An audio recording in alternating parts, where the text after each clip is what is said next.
ఒక ఊరిలో రాహుల్ అనే ఒక అబ్బాయి ఉండేవాడు.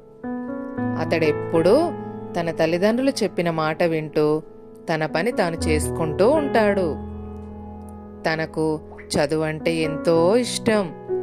తన తండ్రి చేస్తున్న వ్యవసాయ పనుల్లో తోడుగా ఉంటూ రాత్రి సమయాల్లో కష్టపడి చదువుకునేవాడు. తన చదువుకు తగినట్టుగా ఎప్పుడూ క్లాస్లో టాపర్గా ఉండేవాడు. అది చూసిన తన క్లాస్లో స్నేహితులు తన మీద ఒక రకమైన ఈర్ష్యతో ఉండేవారు. వారు కష్టపడి చదవకుండా ఎప్పుడూ చిల్లరగా వీధుల్లో తిరుగుతుండేవారు. పెద్దలన్నా తల్లిదండ్రులన్నా ఏమాత్రం గౌరవం ఉండేది కాదు. చదువు అంటే వాళ్లకు అసలే గిట్టదు.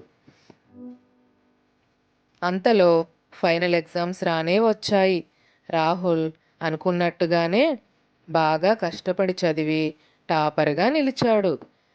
ఎవరైతే అవిధేయత కలిగి ఉండి తల్లిదండ్రులు చెప్పే మాటలు, గురువులు చెప్పే మాటలు వినక తమ సొంత ఆలోచనలతో తమ ఆనందాలు తామే అనుభవిస్తూ ఉన్నందుకు వారు ఎగ్జామ్లో ఫెయిల్ అయ్యారు.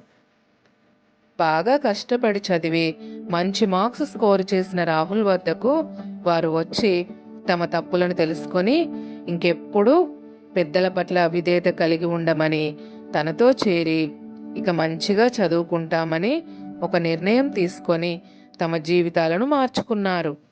కష్టపడితే ఫలితం ఖచ్చితంగా ఉంటుంది. అప్పటి నుండి వారందరూ కష్టపడి చదవాలని నిర్ణయించుకున్నారు. ఈ కథలోని నీతి, కష్టపడితే విజయాన్ని పొందవచ్చు.